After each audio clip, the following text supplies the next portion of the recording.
Kay seryoso tabiya kay labi na nga naa sa simbahan, no? Seriously kita karon.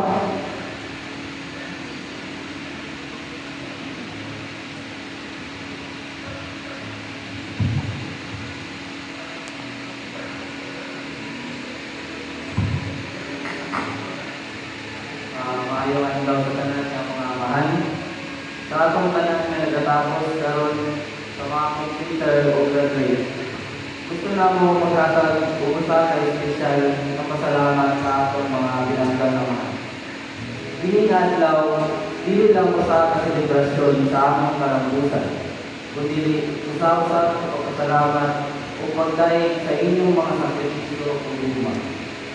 Ingon usa ka anak, kami personal na nasaksi kung unsa kadako ang inyong mga paningkam. Wala na mo maliti ang mga gabi na nagtrabaho kamo hangtod sa kagabigon. Ang inyong mga sakripisyo mawalay reklamo o ang inyong mga pagpangga mawalay kondisyon. Ang inyong mga buhay nagpasabot na dili lang kamo nagtanaw sa inyong kaugalingon, kundi sa kalipay o kahintang sa inyong pamilya. Papa, kung isa naman sa kaman ang inyong pangalan, ang inyong papel noon sa kaamahan, dilo-dilo mabayaran. Isa naman sa pagana ang inyong pangalan, kamo ang nagtabang pagmedya sa muwa sa kanang panahon. Sa inyong mga pulong sa pagsuporta, sa inyong mga latang na ipakita sa Pinoy na pagpalangga. Kamo ang naghatag ng pusok sa muwa, araw ng palayo. Ang inyong mga sakripisyo, hindi kayo mabayaran.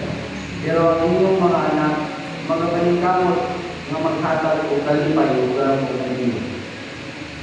Ang inyong mga limuhaton o sakripisyo, isan wala niyo panghambog, mao ang nagpalikon sa among mga pangando.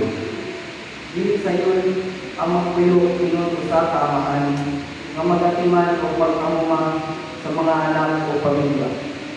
Apan kamo, nagahimo ni nawalay kapagkan.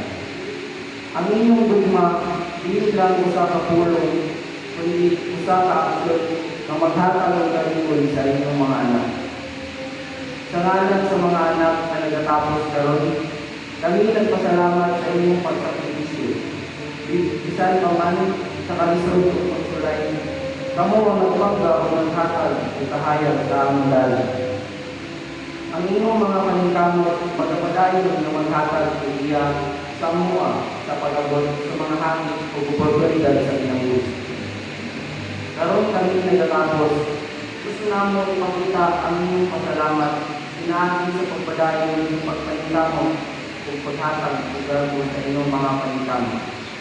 Ang inyong mga sakripisyo, maghahatag ng bunga ng magpapiling sa inyong nasingkatin o sa ganang panahon. Salamat mga amahan sa inyong walang bukas na bumpa, sakripisyo o pagpanikam. Ang inyong papel, hindi kayo malintay o magpadayon hangtod sa kapuran. Padayon mga amahan o dagang salamat. Salamat tayo dyan. O gawon, pagkatubagon po sa nag-represent as Father, Master Roster.